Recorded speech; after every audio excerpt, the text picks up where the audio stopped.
बिस्मिल्लाहिर्रहमानिर्रहीम। अस्सलामु अलैकुम। नेटवर्किंग और इंटरनेट के कॉन्सेप्ट के अंदर सिक्योरिटी के इश्यूज़ में जो अटैक होते हैं, जो वायरस आते हैं, उनको डिस्कस करेंगे। मुख्तलिफ़ अंदाज से सिस्टम को डिस्टर्ब करने के अटैक होते हैं जिन्हें मैलवेयर कहते हैं। अब उसकी मुख्तलिफ़ टाइप्स हैं, थोड़ा थोड़ा डिफरेंस होगा उसमें, जिनमें virus, worms, Trojan horse, spywares. Virus एक किस्म का एक प्रोग्राम को ही कहते हैं। अब वो प्रोग्राम किसी न किसी सॉफ्टवेयर के साथ आ जाएगा, किसी फ़ाइल के साथ आ जाएगा। जैसे ही आप अपने सिस्टम में उस फाइल को रखेंगे, चलाएंगे, तो ये खुद ब खुद एग्जीक्यूट हो जाएगा और फिर आपके सिस्टम को डिस्टर्ब करेगा। मुख्तलिफ़ अंदाज से डिलीट कर सकता है फ़ाइलों को, जो भी जिस किस्म का भी वो प्रोग्राम बनाया हुआ है, तो वो वैसा फंक्शन परफॉर्म करेगा। तो ये कुछ काम है, ये कर सकता है ये वाला।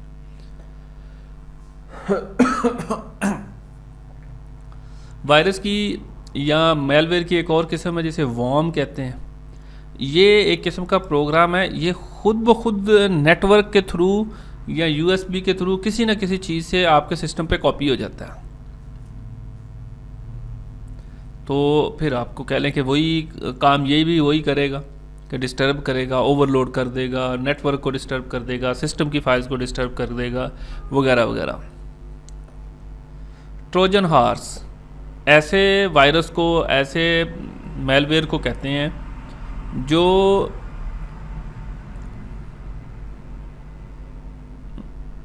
खुद ब खुद नहीं आता।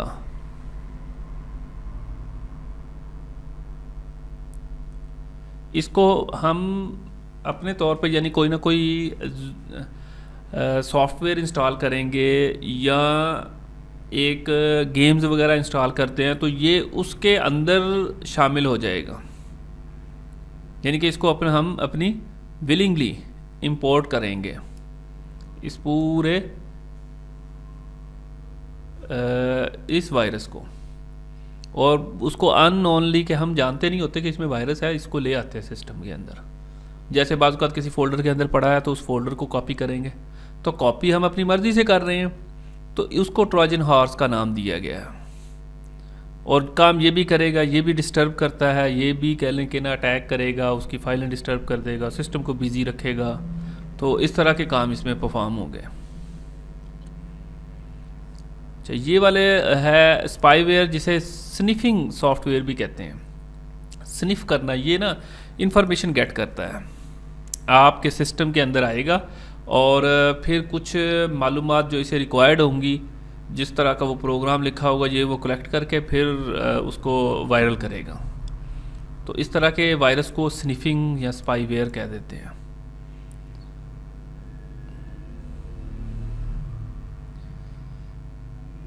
अच्छा, इसकी एक टेक्निक्स ये भी बताई गई है, फिशिंग इसे कहेंगे। तो ये एक्सप्लिसिटली आपसे क्वेश्चन करेगा एक फॉर्म फिलिंग आ गई है, कोई ऐसी चीज़ आ गई जिसमें आपने अपना कोड लिखा, तो वो कोड वो कैच कर लेगा। कुछ इस तरह की काफ़ी सारी टेक्निक्स होंगी। और ये फिशिंग जो है वो इम्प्लिसिटली यानी कि खुफिया तौर पे मालूमात हासिल करेगा। डैनियल ऑफ सर्विस यानी कि ये बहुत बड़ा अटैक, मुख्तलिफ़ किस्म के प्रोसेस चलने शुरू हो जाएंगे सिस्टम के अंदर। नेटवर्क से कोई ऐसी फ़ाइल आई कि उसने सिस्टम को बहुत ज़्यादा बिज़ी कर दिया, वायरस ने आपका कह लें कि ना वो इंटरनेट को बिज़ी रखा, ब्राउज़र को काम पे काम दिया जा रहा है, तो वो इस तरह के अटैक को DOS कहते हैं।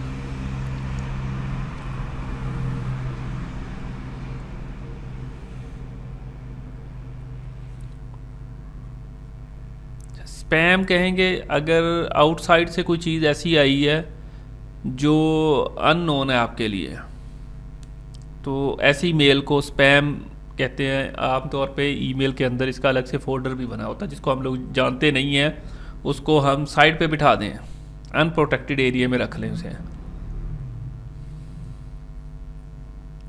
अब इसे प्रोटेक्शन कैसे की जाएगी, कैसे महफूज होंगे हम लोग? तो एक सबसे जो बेसिक है वो यूज़ होता है, उसे कहते हैं फायरवॉल। यानी कि ऐसी वॉल नेटवर्क से आने वाली हर चीज़ को चेक करे, फिल्टर करे। ट्रैफिक को, ट्रैफिक क्या होगी, नेटवर्क से जो भी मैसेज आ रहा है उसे ट्रैफिक बोलेंगे। तो उस कॉन्सेप्ट को फायरवॉल कहते हैं। हर सिस्टम में ये होगी, आप एक्टिवेट कर दें, उसकी सिक्योरिटी वो बढ़ा दें, हाई कर दें रिस्क, तो वो एक तो यूज़ इसका फायरवॉल है। जिन वायरस में सबसे ज़्यादा जो डेंजरस होगा वो ये, इस वायरस को ये रोकेगा।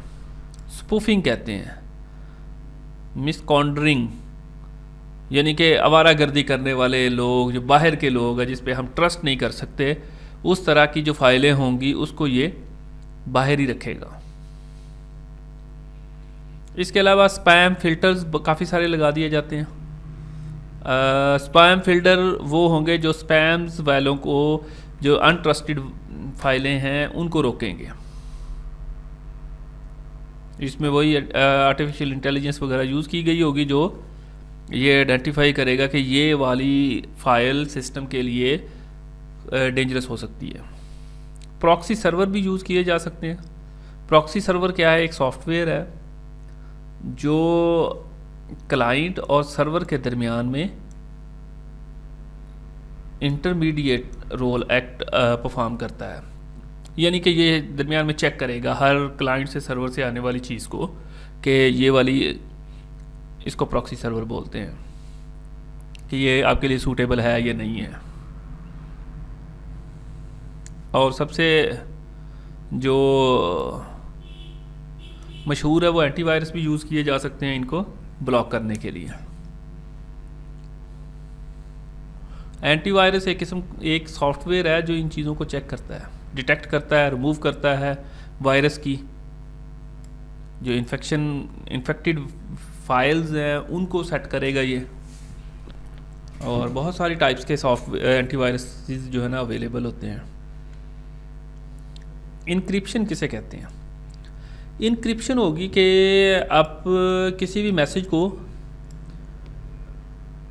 कोड में कन्वर्ट कर दें। कि अगर आप कोई लेटर भेज रहे हैं, कोड में लिखा हुआ, कोई दरमियान में उसको पढ़ने की कोशिश भी करेगा, फैच भी स्निफ भी कर लेगा, गेट भी कर लेगा, तो वो पढ़ नहीं पाएगा। इस कॉन्सेप्ट को इनक्रिप्शन कहेंगे। HTTP प्रोटोकॉल्स HTTPS में कन्वर्ट हो गया। S stand for secure version है उसका। और इसमें SSL यूज़ होती है। SSL क्या होता है? सिक्योर सॉकेट लेयर, कि एक ऊपर एक और लेयर अपनी चढ़ा दी गई, उस सारे मैसेज को कन्वर्ट कर दिया गया और साथ में मेथड भी लिख दिया गया। ये क्यों होता है? क्योंकि आम तौर पे जब डाटा एक जगह से दूसरी जगह जाता है तो सिस्टम्स दोनों सिक्योर हैं फॉर एग्जांपल, लेकिन दरमियान में जो मीडिया है, दरमियान में जो केबल है, या कह लें कि किसी भी और तरीके से जो दरमियान वाली चीज़ है, वहाँ से अगर कोई डाटा फैच कर लेता है, गेट कर लेता है, तो वो डाटा अगर इनक्रिप्टेड है तो उसके किसी काम का नहीं होगा। और नेक्स्ट इनक्रिप्शन के कुछ बताए गए हैं कि किस तरह इनक्रिप्शन परफॉर्म होती है। पब्लिक की इनक्रिप्शन, इसके अंदर दो कीज़ होती हैं। उनका एक मेथड बताया गया कि इसमें एक पब्लिक की होगी, एक प्राइवेट कीज़ होगी। और अगर दोनों पब्लिक और प्राइवेट कीज़ आपको अवेलेबल होंगी तो ही आप उसको अंडरस्टैंड करेंगे। और अब उसको सेंड करने का, रिसीव करने का, मैच करने का, चूँकि डाटा जाएगा तो इनक्रिप्टेड होगा, तो इनक्रिप्शन के साथ उसकी की भी साथ जाएगी। तो अगर की भी मिल गई तो अगर कह लें कि हैकर्स जो है वो उसको कन्वर्ट इन डिक्रिप्ट करने में कामयाब हो गया, तो वो तो सिक्योरिटी फिर लूज़ हो गई।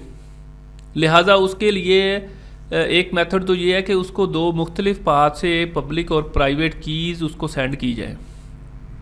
अगर दोनों होंगी तो वो डिक्रिप्ट होगा, अदरवाइज नहीं होगा। एक अप्रोच इसकी ये भी है कि सर्टिफिकेट साथ अटैच कर दिया जाता है अथॉरिटीज़ का। आपके पास मैसेज डाटा आ गया, तो सर्टिफिकेट नहीं है, सर्टिफिकेट में क्या होगा, यही पब्लिक कीज़ वगैरह अटैच होंगी, तो वो आपके लिए अनयूजेबल होगा। डिक्रिप्ट नहीं कर सकते। डिक्रिप्शन होगी कि उसे आप वापस सही फॉर्म में लेके आएँ। ये एग्जांपल बताई गई है कि अगर यहाँ से एक पब्लिक की आई, यहाँ से भी एक पब्लिक की आई, दोनों मैसेज पहुँचे, तो इसके पास पहले प्राइवेट की है, तब ये जाके डाटा को डिक्रिप्ट कर सकता है। और अगर डाटा यहाँ से आया और इसने फैच कर लिया लेकिन इसके पास प्राइवेट की नहीं है, तो ये इसका किसी काम का नहीं होगा।